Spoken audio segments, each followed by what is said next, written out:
In this video, how to add staff. In the sidebar, click the staff option. Staff list screen will be appear on the screen. In the top right corner, click Add Member button. The staff details form will be appear on the screen. Enter the required details. First one, member name. Give your member name. If example, I enter your name John. Next one is email address. Next one is restaurant phone number. First enter the country code. After you enter the restaurant phone number. Next one is password. Next one is password. Here enter the member password. Next one is role.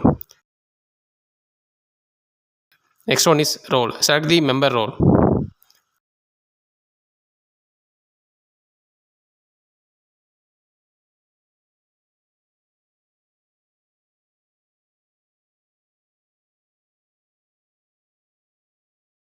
Your detail is added in the staff list.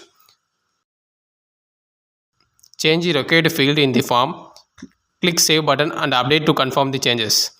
Staff details will be updated successfully. If you want to delete the staff details, confirm the deletion in the dialog list. The staff member will be deleted from the list. Thank you.